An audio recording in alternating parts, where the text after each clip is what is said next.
আচ্ছা, এতক্ষণ আমরা যা যা করলাম, আমরা একটা ইমেজ ইউজ করছি, তারপর টাইটেল দিছি, তারপরে হচ্ছে আমাদের অ্যাপ্লাই নাও বাটন দিছি। এখন একটা কাজ করব, আমার এই যে অ্যাপ্লাই নাও আছে, এই অ্যাপ্লাই নাও নরমালি আমি লিখছি। যদি আমি চাই কোন একটা বাটন ইউজ করব এখানে, তখন হচ্ছে আমি একটা টেকনিক ইউজ করব। এখানে একটা বাটন ইউজ করতে চাচ্ছি। তার জন্য আমি কি করতে পারি? তার জন্য হচ্ছে ব্লগ স্পটে যাব। আমি হচ্ছে আমার এই যে পোস্ট আছে, পোস্টের ভিতরে যাব। পোস্টের ভিতরে যাব। যাওয়ার পরে এই পোস্টের হচ্ছে কি করব? এই পোস্টের যে এখানে ক্লিক করে যে লিংকটা আছে এটাকে আগে রিমুভ করি। আমি আমার লিংকটাকে আগে রিমুভ করে দিই। কারণ এটা কিন্তু আপনার যে লিংকটা আছে রিমুভ করে দিবেন, কারণ না হলে ভাইরাস হয়ে যাবে, সমস্যা হবে।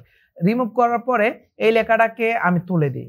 এই লেখাটাকে তুলে দিয়ে এখানে আমার কার্সারটা থাকা অবস্থায় আমি একটা কাজ করব, আমি একটা আলাদা ট্যাব নিব। আলাদা ট্যাব নিয়ে লিখব হচ্ছে অ্যাপ্লাই নাও বাটন পিএনজি। অ্যাপ্লাই নাও বাটন পিএনজি লেখার পরে আপনারা ইমেজে আসবেন।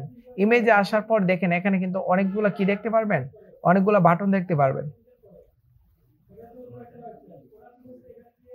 অনেকগুলো কোয়ালিটির বাটন দেখতে পারবেন। কোনটা ইউজ করবেন বলেন? এটা এটা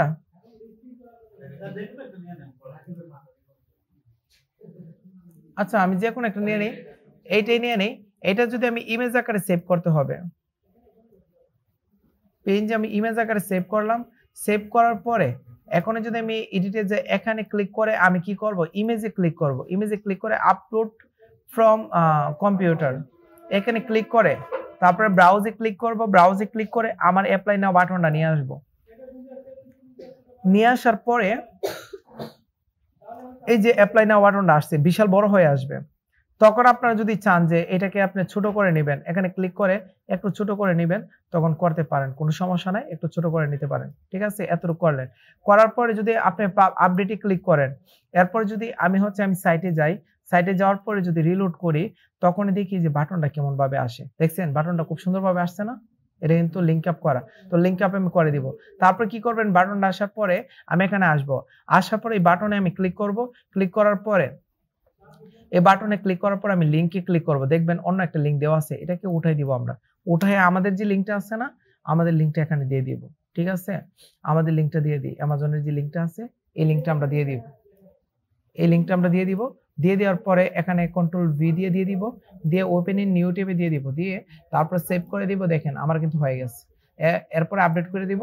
এখানে যারা হচ্ছে এখানে আসবে, এখানে রিলোড করি, আমার সাইটে আসবে। আসার পরে দেন হচ্ছে কি করবে, দেন হচ্ছে নিচে আসার পরে এখানে অ্যাপ্লাই নাও ক্লিক করবে, তখন সরাসরি দেন আমার লিংকে চলে যাবে। এখানে লিংকে চলে যাবে। ঠিক আছে, এটা তো সবাই বুঝছি। এটা সবাই বুঝছি। এরকম ভাবে কি করতে পারবো, ডাউনলোড করে বাটন নিয়ে এসে এখানে সেট করতে পারবো। এরপরে আরেকটা কাজ করতে পারবো কি, পোস্টে এখানে আসবো। আসার পর একটু ব্যাক করি, আমার পোস্ট তো হয়ে গেছে। হয়ে যাওয়ার পর আমি থিমটা যদি চেঞ্জ করতে চাইলে আমি কি করব, আমি থিমের মধ্যে ক্লিক করব। থিমের মধ্যে ক্লিক করে আমার এখানে অনেকগুলো থিম দেওয়া আছে, অনেকগুলো থিম দেওয়া আছে। আমি এই থিমটা ইউজ করব। আমি এই থিমটা ইউজ করলাম, এই থিমের মধ্যে ক্লিক করব। এই থিমটা আমার উপরে আসবে, এখানে আসবে। যদি আসে তখন অ্যাপ্লাই ক্লিক করবে। অ্যাপ্লাই ক্লিক করার পরে এখনই দেখেন, এখন যদি আমি রিলোড করি তখন দেখবেন থিম চেঞ্জ হয়ে গেছে। দেখছেন আমার ফুল থিমটা চেঞ্জ হয়ে গেছে না? আমার থিম লেখা টেখা সবকিছু কিন্তু চেঞ্জ হয়ে গেছে। তো আমি থিম কিন্তু চেঞ্জ করে নিলাম। এরকম ভাবে চেঞ্জ করতে পারবেন। আচ্ছা, একটা জিনিস আমার বোরিং ফিল হইতেছে, সেটা হচ্ছে দেখেন আমার এই যে ডিসেম্বর লেখাটা আছে, এই তারিখটা দেখা যাচ্ছে, শেয়ার বাটন আছে, তারপরে হচ্ছে আমাদের এই যে শেয়ার বাটন, এই কমেন্টের বাটন আছে, এগুলা উঠাই দিব। উঠাই দিলে দেন কি হয়ে যাবে, আমার ফুল একটা কি হয়ে যাবে, ল্যান্ডিং পেজ হয়ে যাবে। আর আপনাদেরকে বলছিলাম একটা ওয়েবসাইটের মাধ্যমে একটা পেজ তৈরি করাকে আমরা ল্যান্ডিং পেজ বলে। আচ্ছা, এই যে একটা ওয়েবসাইটের মাধ্যমে একটা পেজ তৈরি করছি না এখানে, এটা হচ্ছে আমাদের ল্যান্ডিং পেজ। বুঝছি সবাই? এটাই ল্যান্ডিং পেজ। এখানে কি আলাদা কোনো মেনু আছে? মেনু নাই। এটি হচ্ছে আমাদের ল্যান্ডিং পেজ।